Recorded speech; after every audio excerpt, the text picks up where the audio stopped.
नमस्कार, आदाब। मैं हूं तमन्ना। आप देख रहे हैं द संकेत लाइव।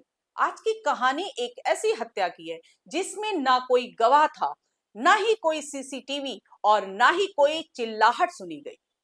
सबूत सिर्फ राख था, वो राख जो एक खेत से उठी और इंसाफ तक पहुंची। ये कहानी है शक, हिंसा, रिश्तों की दरार और मां की बेबसी की। हम बात कर रहे हैं 5 जून 2014 की है। महाराष्ट्र के एक गांव में अचानक एक आदमी खेत से भागता हुआ आता है। नाम था धनराज। उसके मुंह से सिर्फ एक ही चीख निकलती है, मेरे खेत में लाश मिली है, पुलिस बुलाओ पुलिस।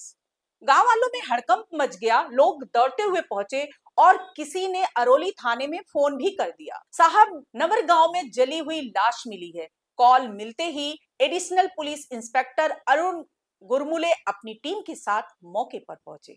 उन्होंने मौके पर पहुंचते ही एक कांस्टेबल से कहा, राख को अच्छे से टटोलो, देखो कुछ और सबूत तो नहीं है। तभी कांस्टेबल चौंकता है और कहता है, साहब, यहाँ कान की बाली, एक पायल और मंगलसूत्र पड़ा है, यानी ये किसी औरत की लाश है। इंस्पेक्टर गुरमुले को अचानक एक मामला याद आता है। अभी तो कुछ दिन पहले ही खोपता गांव की एक महिला गीता कांवले थाने आई थी और कहा था कि उसकी बेटी सविता लापता है। सविता की ससुराल इसी गांव में थी।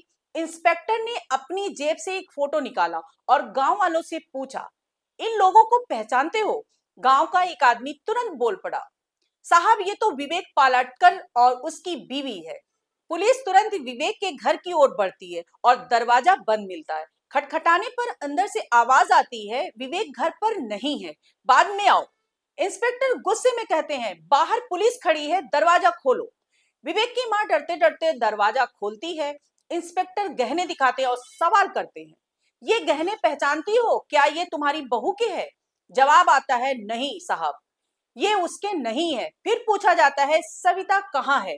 माँ जवाब देती है, साहब, 4-5 दिन से घर नहीं है, विवेक उसे ढूंढने गया है। और अब पुलिस को पूरा शक हो चुका था। इंस्पेक्टर थाने लौटते हैं और सविता की माँ गीता को बुलवाते हैं। वो पहुंचती हैं अपने बेटे संतोष के साथ। इंस्पेक्टर गहने दिखाते हैं। गीता चीख पड़ती है, साहब, ये गहने मेरी बेटी के हैं, उसने ही पहन रखे थे, मेरी सविता को मार दिया गया। पुलिस को अब लाश की पहचान पक्की करनी थी। इंस्पेक्टर गुरमुले ने एक रास्ता निकाला, डीएनए टेस्ट। उन्होंने खेत से मिली खोपड़ी और हड्डियों को मेडिकल हॉस्पिटल के लिए भिजवा दिया और सविता के दोनों बच्चों कृष्णा और कात्यायनी के सैंपल लिए गए। उस वक्त तक विवेक फरार था। 11 जून की रात पुलिस को खबर मिली कि विवेक एक रिश्तेदार के घर छिपा हुआ है। पुलिस ने रात के अंधेरे में दबिश दी और उसे पकड़ लिया गया। थाने लाकर पूछताछ की गई, सविता कहाँ है? जवाब मिला, साहब, मैं खुद उसे ढूंढ रहा हूँ। तभी फोन बजता है, सर, डीएनए रिपोर्ट आ गई है, लाश सविता की ही है। अब पुलिस को सख्ती करनी थी। इंस्पेक्टर ने डंडा उठाया तो विवेक टूट गया। रोते हुए बोला, साहब, उस रात मेरी और सविता की बहस हुई थी। रात 9 बजे थे, मैं बेटी के साथ खेल रहा था, सविता बेटे को दूध पिला रही थी। गुस्से में मैंने उसे धक्का दिया, वो खाट से नीचे गिरी, फिर खाट का पाया उखाड़ा और उसके सिर पर दे मारा। वो बेहोश हो गई। फिर मैंने कई बार लात मारी लेकिन वो नहीं उठी। फिर दोबारा मारते मारते मुझे लगा कि अब ये मर चुकी है।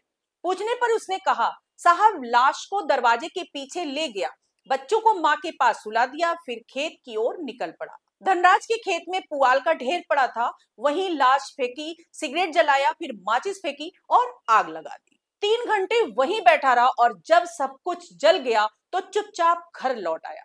पुलिस ने उसकी मां संध्या को भी थाने बुलाया। इंस्पेक्टर ने पूछा, उस रात तुमने कुछ देखा? संध्या बोली, साहब, मैं सो रही थी, तभी आवाजें आई, विवेक चिल्ला रहा था, गांव भर में इश्क करती हो, तू बचेगी नहीं। खिड़की से देखा तो वो सविता को बाल पकड़कर घसीट रहा था। वो कह रही थी, छोड़ दो, अब नहीं बोलूंगी। मैं डर के मारे बाहर आई ही नहीं। जब वो शांत हो गई तो वो चिल्ला रहा था, अब क्यों नहीं बोल रही, मर गई क्या? फिर उसने कहा, अब इसे ठिकाने लगाना ही पड़ेगा। इंस्पेक्टर ने गुस्से में पूछा, तुमने बहू को बचाया क्यों नहीं? जवाब था, साहब, जब ये 16 साल का था तब मेरे पैर पर कुल्हाड़ी मार दी थी। उस दिन कुछ कहती तो आज मेरी लाश होती। इंस्पेक्टर ने फिर पूछा, सविता के मायके वालों को फोन किसने किया कि वो घर छोड़कर चली गई है? विवेक बोला, साहब कमलाकर ने, वो मेरी बहन का पति है। पुलिस ने कमलाकर को बुलवाया।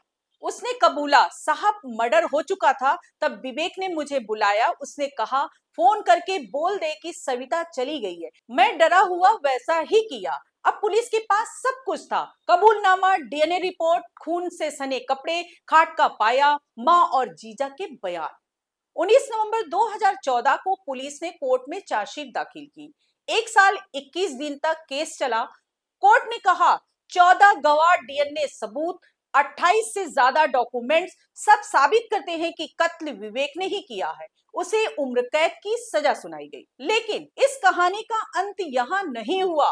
कुछ महीने बाद विवेक ने बॉम्बे हाई कोर्ट की नागपुर बेंच में अपील दायर की। 17 अप्रैल 2017 को सुनवाई हुई, लेकिन वहां पहुंचकर सब गवाह पलट गए।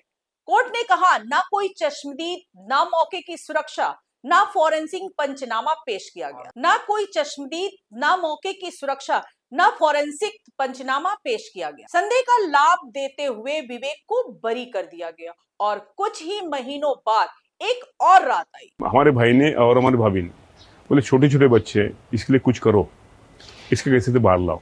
हमारे भाई ने पूरे फोर्स लगा के, ताकत लगा के, अच्छे वकील पकड़ के एंटीसेप्टिक बेल करा था उसको। एक एक को उठाया तो मेरे को मालूम है मेरे दिल पे क्या पत्थर रखी, इसको बॉडी कैसे से उठाया। इतना रूम ब्लड से भरा हुआ, खून बह रहा है, वहां पे खून की नदियां निकल रही थी। वो पलंग ब्लड से भरा हुआ था, गादी भरी हुई थी ब्लड से, चिंगारी उड़ी थी ब्लड पे, दीवार पे थी, ऐसा बह रहा है खून।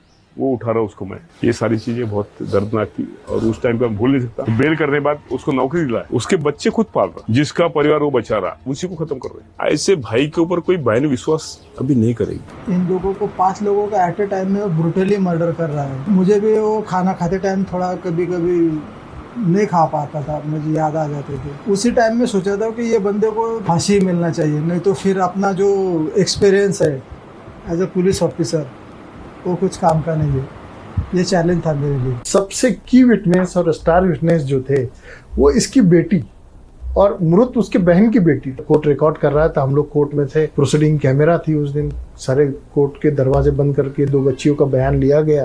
तो कोर्ट का वातावरण वाकई में काफी गंभीर था। आज के लिए इतना ही। नमस्कार।